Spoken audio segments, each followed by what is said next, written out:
Welcome to this guide to Vaughan Williams symphonies. He wrote 9 of them, they're all brilliant. Each of them is so unique, so very different from all the others. I'm going to rank those symphonies not as a claim of objective truth, but really as a way of providing a guide into these 9 orchestral gems. So join me on a journey through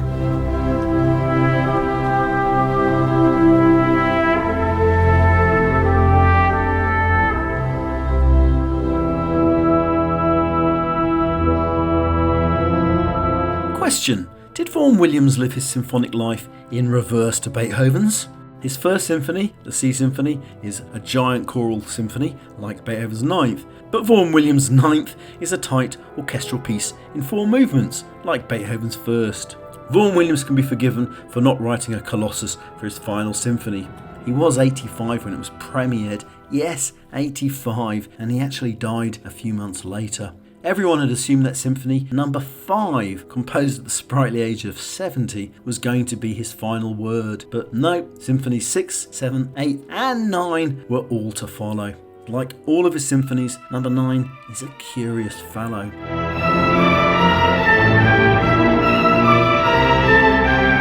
It was originally a symphonic recreation of Thomas Hardy's bleak, and I mean bleak, novel Tess of the D'Urbervilles, and you can still hear some of that origin, particularly in its slow second movement.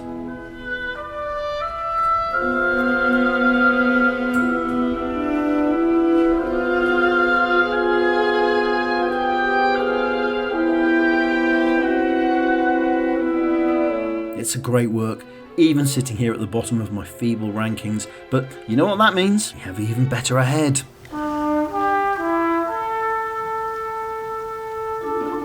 Another wonderful oddity, colourful, enigmatic, and really a bundle of fun. The instrumentation is superb, particularly the percussion section, which is replete with all sorts of toys, including the vibraphone, and who knew Michael Palin played it?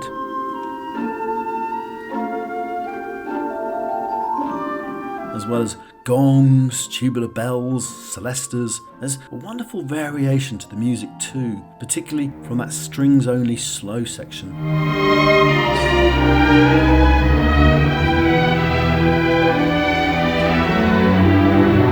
It's a wonderful work, but next up for the numbers guys, at number 7, it's number 3.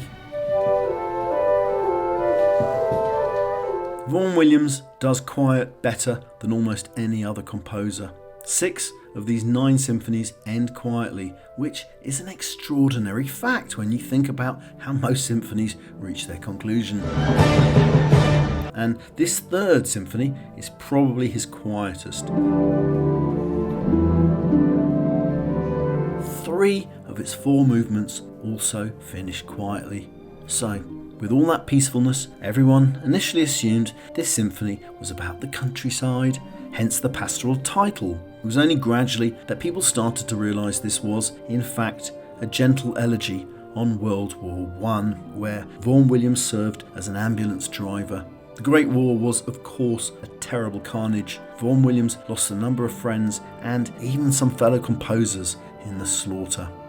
Vaughan Williams himself warned that the quiet of the work was not simply a bucolic idyll, describing it as a piece of music not about the countryside, but about the silence after a battle.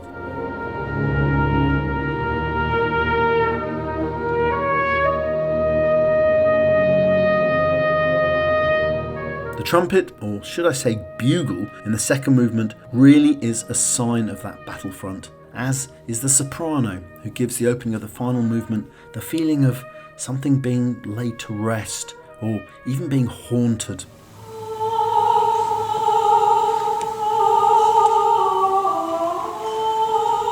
Critics initially found the music a little formless, and I have to say I would partially agree with that. The soft gentleness is just less striking than Vaughan Williams' other works. There's less tonal brilliance and contrast. So, class symphony, though it no doubt is, the 3rd is getting this relatively low place on the list. Forgive me, Rafe.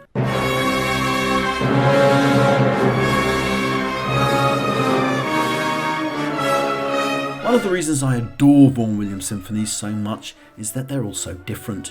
Each has its own unique style. Each feels like a reaction against the previous symphony. Each feels like its own thing. And Vaughan Williams' Fourth Symphony is a strange, dark thing. Stark, discordant, aggressive and loud. Parts of this sound like it could have been composed by Shostakovich.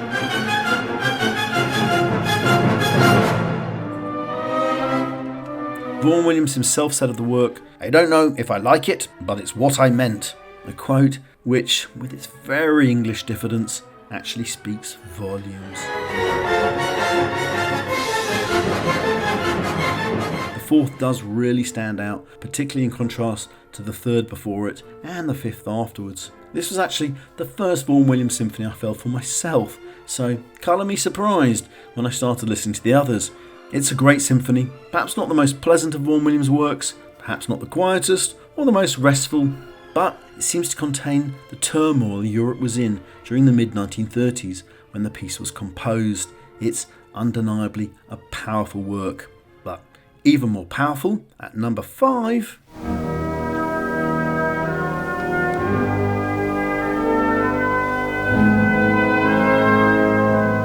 There are all sorts of origins for a Vaughan Williams symphony, which is why they're so different.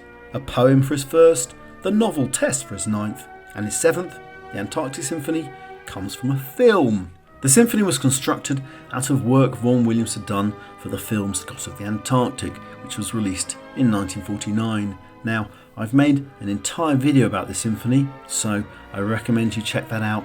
The seventh is a great symphony, full of penguins, eerie winds and glacial landscapes. I highly recommend. Okay people, top 4 ahead.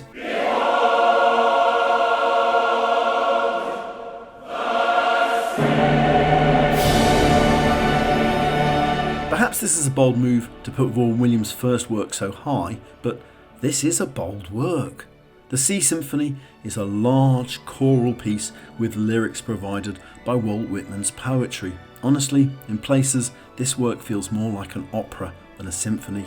A bold move for your first symphony. Yes, it's large, and yes, a little ungainly. Yes, it has a rather Germanic block shape to its musicality, rather than the more interweaving orchestral style he would soon develop, but it's full of great bits, a huge choral wodge of great writing and some wonderful tunes.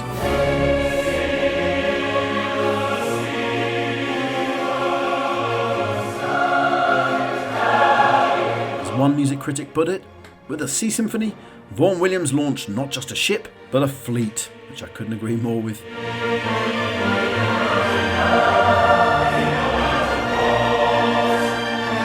Okay, time for my top 3.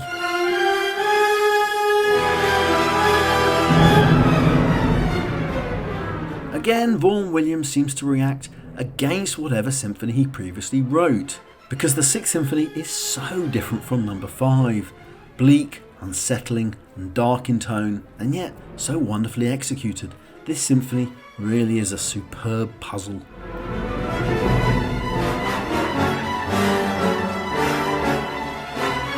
Many people see the hand of history working within the music, composed at the end of the Second World War, particularly in its sombre final movement, which people considered as an allusion to the nuclear bloodbath that had finished the war.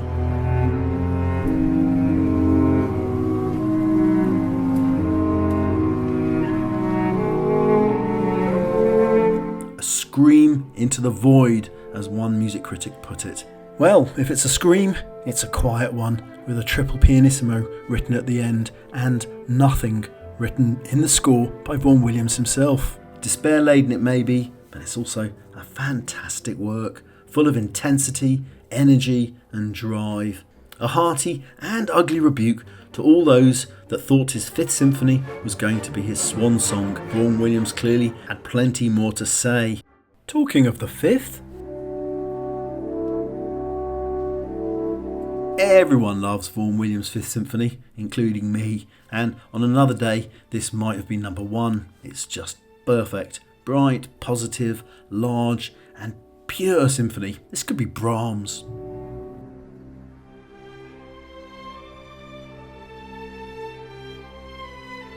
Everything works well in this piece, particularly the final movement, which unpeels a brilliant toccata as a celebration. Ring the bells!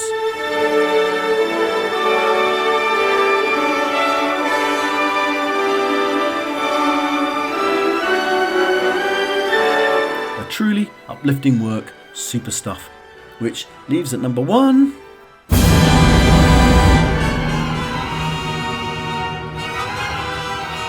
You can just keep coming back to this wonderful work. It's so much fun.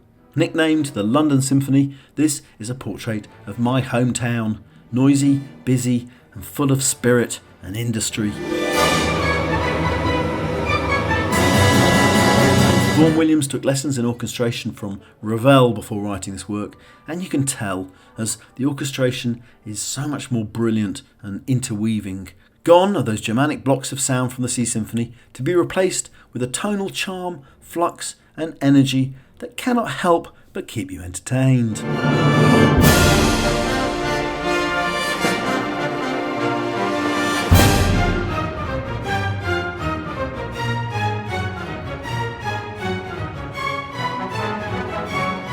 Big ticks for all of the movements, which are all colourful, exciting and spirited. I have to misquote Dr. Johnson on this one. When a man is tired of the London Symphony, he is tired of life. Okay, that's it. Let me know your own thoughts in the comments section. Please like and subscribe. Thank you.